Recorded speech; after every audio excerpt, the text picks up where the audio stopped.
the pleasure of covering award-winning work for many years, and I have, over the course of the years, spent a lot of time in the room with judges. I started following the Reggies in 1990 when CVS and Kmart's Watch and Win sweepstakes called Get Ready Giveaway won the Super Reggie. It seems funny now, but back then it was a big deal to have people watching TV and playing a game at the same time. Over the years, winners have run the gamut from big brands like Pepsi, which won for Top Gun in 1988, and Pontiac, which won for its tie-in with The Apprentice in 2006, to underdog campaigns like the St. Louis Cardinals working with a local radio station, which won in 2007, and Packard Bell's business-to-business campaign that got retail salespeople to pitch its computers by sending them product information at home via CDs, which seems quaint, packaged in pizza and Chinese food carryout boxes. And that was in 1998. It's funny, when Lee Rogan got up to accept the Super Reggie for his agency, everybody thought he was going to the men's room. That campaign was the little engine that could, and with the Reggies, you never know what will win. Over the past 5 years, it's been my privilege to help write the entries for 35 or so Reggie winners, and I've learned a few things along the way. So here are 6 things that might help you. Number 1, be choosy. If you're an NPR fan and you listen to Prairie Home Companion, you know how Garrison Keillor sums up his hometown in Minnesota, where all the women are strong, all the men are good-looking, and all the children are above average. Well, I'm sorry to be the one to break it to you this morning, but not all your children are above average. Not all your work will deserve to win.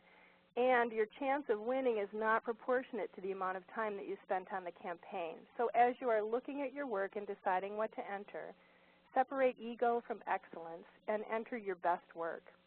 It might be helpful, too, to get an impartial opinion to help you be objective. And you might have many campaigns that are excellent, so enter them all. And consider the fact, too, that stellar work might fit in more than one category.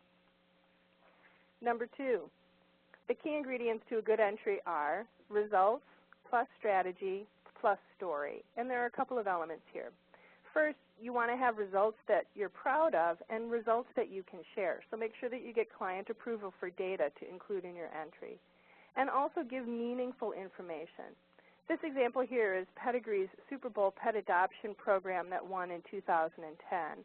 The campaign was piggybacked on their Super Bowl advertising with an online promotion that donated free meals to animal shelters and encouraged pet adoption. The data that Pedigree and its agency Catapult gave included information on site traffic and consumer interactions. You can see the number of meals donated with the red arrows. But they also included data on sales increases and incremental volume. Those hard numbers really make a difference to judges. The second element is strategy. And for strategy, it's best if you can share a genuine insight, something that you've discovered about your audience or the category or the culture. One of my favorite examples is from Walgreens' campaign that won in 2011. The campaign was based on the insight that moms usually put their needs last. But if mom sees her flu shot as something that she does for others, then she will make it a priority. You'll get a chance to see more about this campaign later, but for now, let's look at one of the TV spots.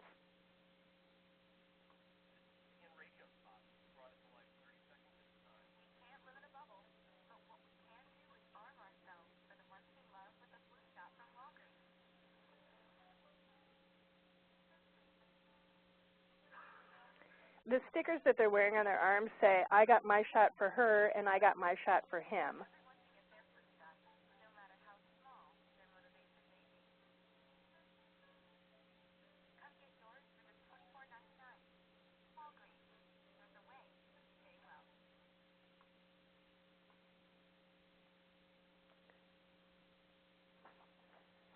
The third ingredient is to have a compelling story.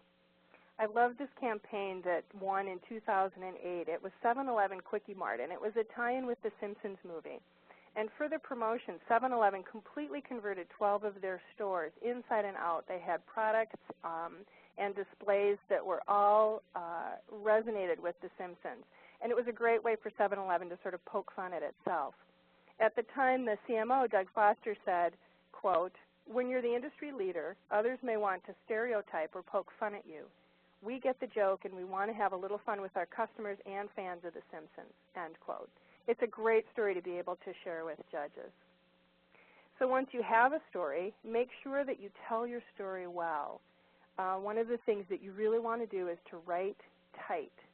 It's a trick to find the right level of detail for judges who are industry professionals, people who know marketing but may not know your brand's industry. So you want to give enough detail, but you want to do it in a relatively succinct way. By the way, this campaign, 7-Eleven Quickie Mart, won in 3 categories plus the Super Reggie, and the categories were local regional, multi-partner, and experiential. Number 3, this is a really important piece to entering a successful campaign. Results, results. The best way to think about how you want to frame up results is that you want to be giving information with numbers and not words. And you want to think about the kinds of measures that matter to the brand manager, because those are the measures that matter to judges too. And please, whatever you do, avoid using the phrase exceeded expectations, because that just really grates on judges' nerves and doesn't provide any information to them. If you look at the example on the right, The Apprentice, Pontiac Solstice in their entry gave these results, and I'm reading to you directly from their entry form. The first 1,000 vehicles sold out in 41 minutes, with more than 5,000 names added to the early order wait list during the course of the promotion. Web traffic to Pontiac.com went up 255% over normal traffic over the course of the promotion, 1.4 million total daily unique visitors, and on its lead day attracted almost 530,000 visits, or 1,500% above an average Saturday. There's a lot of information in a relatively small space there, and it gives us information not only about traffic and consumer interaction, but about sales as well. They tell us that the first 1,000 vehicles sold out in 41 minutes. That's incredible. The other example I'd like to tell you about is on the left, the entry for Barks Soviet Union going out of business sale, which was the Super Reggie winner in 1993. This is what their entry form said. 98% of bottlers supported the event. Barks is the only root beer to increase market share in 1992. Sales growth achieved double-digit gains. Projected number of displays was 15,000. Actual displays were 30,000. Estimated value for publicity topped $2.5 million. And back in 93, $2.5 million was like real money. But if you think about the kinds of information that they're giving us in a short amount of space, they're looking at the PR value, the sales, the participation from retailers, and what happened with competitors too. This is the only brand to gain market share that year. So a lot of information that shows that the campaign worked on many levels. Number 4, make sure you enter the right category, because what you want to do is find the most appropriate stage to tell your story. If you do that, then you're putting your strategy in its best light. And it's helpful to remember, too, that any category can win Super Reggie. The example that I mentioned earlier, Packard Bell, was in the business-to-business category, which is typically a sleepy category, and the campaign came from a small boutique agency. I mentioned Lee Rogan getting up to go to the men's room. Lee now runs BR Zoom in New York City and Louisiana, and the agency does culturally centered marketing. The other example I'd like to use to illustrate this point is American Express. Small Business Saturday won the Super Reggie last year, 2012. The category that it won also was Best Cause, Green, or CSR Campaign. Again, not one of the really super big categories. So you want to make sure that you're choosing a category that is the right fit for your campaign, specifically for the strategy behind your campaign. And you should think also, too, about the fact that your work may fit in more than one category. If you enter multiple categories, you want to make sure that you tailor each entry to the category you're entering. Reggie's entry form makes that really easy with a section called Winning the Category, which asks you to please explain how your campaign fits and relates to this specific category. That's a really good opportunity for you to showcase the strategy again. Number 5, give context. You want to give outsiders a brief sense of the brand's competitive environment, or if it's appropriate, the general cultural context in which your campaign ran. Was it election season? Was it a music festival? Was there some trend or fad going on at the time that really made your campaign resonate more? Don't assume that judges are going to connect the dots or that judges will remember the feeling of that moment in time. Make sure that you give them the context for it. I mentioned Barks a little bit earlier. The Soviet Union going out of business sale that they ran in 1993 was triggered by the actual collapse of the Soviet government, and it was the cultural context that made the campaign work. There's actually kind of a funny story about that campaign. Rick Hill, who was the head of marketing at Barks at the time, wanted to do an Elvis promotion. He wanted to buy an old Cadillac that had been owned by Elvis Presley and cut it into little bits and then give them away with proofs of purchase. But the Presley estate wanted $1 million in licensing fees, and Barks couldn't afford it. So Rick went to the USSR instead. He actually flew to Russia and bought 2 tons of stuff to use as premiums, things like nesting dolls and Lenin Day pins and tank commander watches and military medals. He even bought complete Soviet Army uniforms to give away to bottlers for taking part in the promotion. It was the cultural context that made the promotion work. It's actually a pretty clever campaign, and if you're interested in seeing the TV spot for it, I couldn't pull it off YouTube, but if you go to YouTube and search on Barks Soviet stuff, you can see the TV spot there. Another example is the 2012 winner, Amex, which in their entry included details on a congressional resolution that proclaimed Small Business Saturday. Plus, they included pictures and videos of one particular American shopping with his daughters on Small Business Saturday. I'm going to show you the video for the entry. That'll give you a full sense of that campaign.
I just love that video, the way that they sum up in the end, too, that it went from a day that didn't exist to a permanent place on the calendar, really literally, because it's a congressionally mandated, not mandated, recognized day. So I love the way that campaign came together. I love the way that video shows you the entire campaign and really gives you the cultural context of why that campaign worked. Which brings us to our last point. I think it's valuable to consider investing in a video. If you can make a video that summarizes your campaign, it will bring your strategy to life. And I want to share one more video with you, and I love this one. It's from Walgreens because it's got all the right elements that you want for an entry. It's got results and insight and strategy, and it tells a story. So let's watch this one, and you can see how well this 3-minute video tells you the story while covering the entire campaign.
That grosses me out every time I see it.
So that's it, 6 ideas that might help you get a little closer to a Reggie.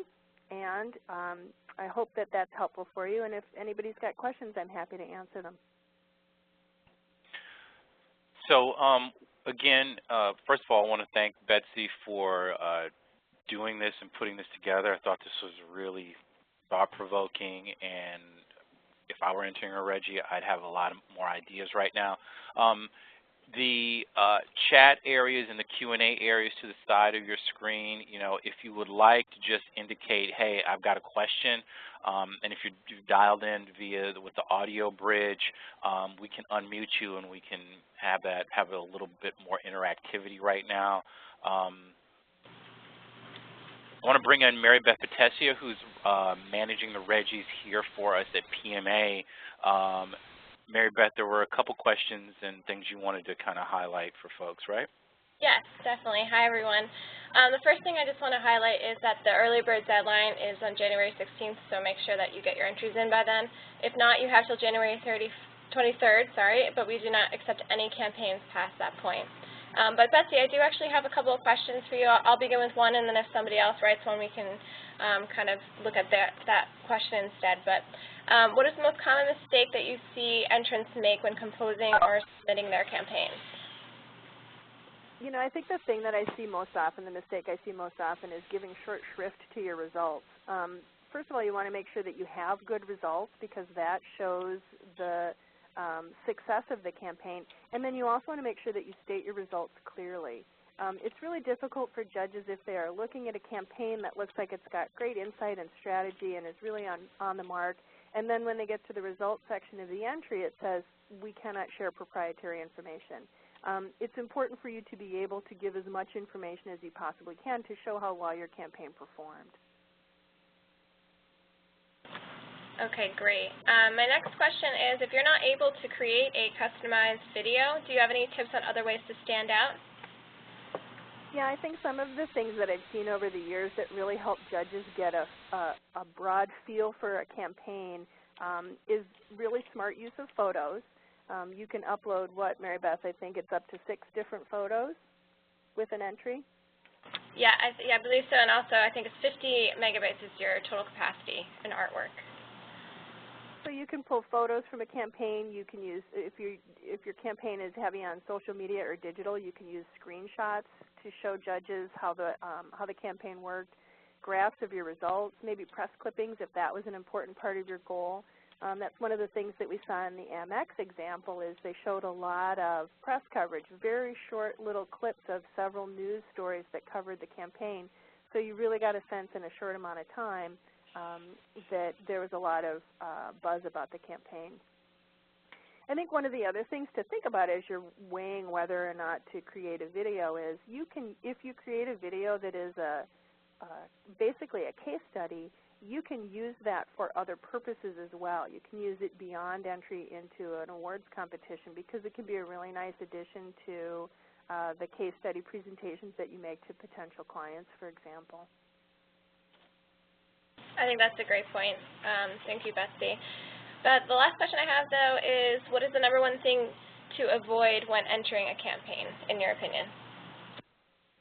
Well, we talked about results a little bit, but I also think one of the mistakes that I see folks make is that they're not giving it the attention that it deserves. Very often agencies and clients will relegate to a junior staffer to do the write-up for a campaign, or they'll wait till the last minute. And I think it's important to give it the attention that it deserves, give your work the attention that it deserves internally, and make the effort to tell your story as well as you can so judges can get as excited about the campaign as you have been excited putting it together. And not to put too fine a point on it, but everyone should understand that the judges tend to be experienced marketers, both on the agency and client side. So it's really, when Betsy's talking about giving your campaigns the attention they deserve, you know, you need to get some senior eyes from your team on this campaign.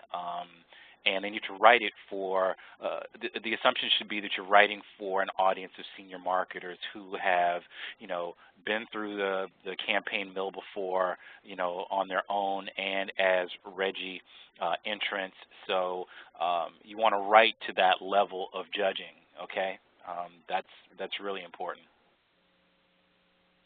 I think that's great. Thank you, Rob. If there are any more questions, please feel free to type them in. And if not, Rob, feel free to wrap up. Yeah, and certainly if you have questions about the entry process post this webinar, certainly reach out to Mary Beth. Her contact information, I believe, is on the Reggie pages on the PMA site at pmalink.org/Reggies, Reggie Awards. And she can help you with that, and also our director, our IT director, Debbie Martin, can help you with any technical issues. Contact information's also there, or you can work with Mary Beth to get those questions answered. But yeah, we're getting into crunch period for Reggies, getting down to some of the exciting portion of the month. So, and Rob, too, if anybody is interested in talking with me directly, my contact information is on the slide, so anybody can feel free to shoot me an email or give me a call. I'll be happy to talk further. Yes, and we will be making the video recording of this session available probably later today after it gets you know, downloaded and converted and uploaded, and you know how much fun that is, everyone. But yeah, later this afternoon, this video should be available for any of your colleagues who may have missed this, or if you missed a portion of the session because you got here late, got caught in a meeting or something like that. This will be available for you to see. Okay. And not seeing any other questions, so we're going to let everybody get back to work again. I want to thank Betsy. Thank you so much for taking the time to prepare for this. Mary Beth, thank you. And good luck, everyone, on your Reggie entries. Thanks, Rob. Thanks.